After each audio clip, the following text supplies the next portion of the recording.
Hello everyone, আশা করি তোমরা খুব ভালো আছো। আমিও ভালো আছি। তোমরা যদি আমার চ্যানেলটা ফার্স্ট টাইম দেখে থাকো তাহলে সাবস্ক্রাইব করে নাও। আজকে হচ্ছে বোনের নবীনবরণ। তো দেখো আমিও বোনের সাথে আজকে চলে এসেছি ওর কলেজ। তো এখন হচ্ছিল প্রোগ্রাম, তো তোমরাও দেখে নাও। আজকে প্রোগ্রাম শুরু হওয়ার কথা ছিল 10টা থেকে, বাট প্রোগ্রাম শুরু হতে তো 1:45 বেজে গেছিলো। আর আমরা সকাল 8:40 ট্রেনটা এসেছিলাম, যেহেতু 10টা থেকে শুরু হবে বলেছিল তার জন্য। তো বোন সকাল 7টা থেকে রেডি হতে শুরু করেছিল, 8:30টার মধ্যে স্টেশন চলে এসেছিলাম।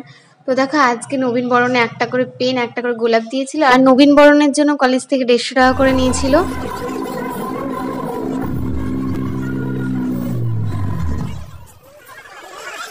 কপিরাইট দিয়ে দেবে বলে তোমাদেরকে গানটা খুব একটা ভালোভাবে শোনাতে পারলাম না। তো দেখো ম্যাম এখানে এখন বক্তৃতা দিচ্ছিলেন, তারপর সবাই ডান্স শুরু করে দিল।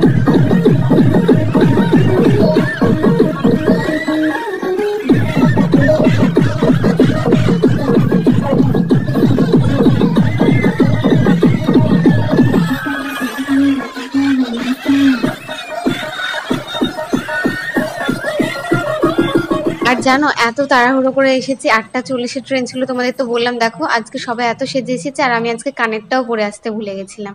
তো তারপর দেখো বোন এখানে কয়েকটা ভিডিও বানিয়ে নিচ্ছিল, আমি ভিডিওটা ওকে করে দিচ্ছিলাম। তারপর আমরা চলে আসলাম গঙ্গার ধারে। তো দেখো কি সুন্দর চারপাশটা।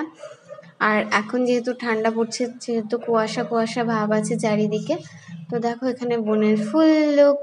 তো এখানে অন্ধকার আসছিল ভিডিওটা, তাই ওকে বলছিলাম, তার জন্য ও হেসে ফেলেছে। আর আজকে আমি ওর সাথে কলেজ এসেছিলাম, কারণ ওর কয়েকটা ছবি তুলে দেবো, তারপর ও একা একা আসবে, তার জন্যই আমি আসলাম। তো দেখো তারপর আবার ওকে ভিডিও বানিয়ে দিচ্ছিলাম আমি। দেখো এখন আমরা দুই বোনে চলে আসলাম স্টেশন। তো স্টেশন এসেও বোনকে ভিডিও বানিয়ে দিচ্ছিলাম। আর এখন আমরা যাব বাড়ি। তো এখনো ট্রেন আসেনি, তার জন্য আমি বোনকে বললাম কয়েকটা ভিডিও বানিয়ে নে। আর আজকের ভিডিওটি ছিল এই পর্যন্ত। তোমাদের কেমন লাগলো আমাকে অবশ্যই কমেন্টে জানিয়ে। যদি ভালো লেগে থাকে লাইক, কমেন্ট, শেয়ার, চ্যানেলটা সাবস্ক্রাইব করে দাও।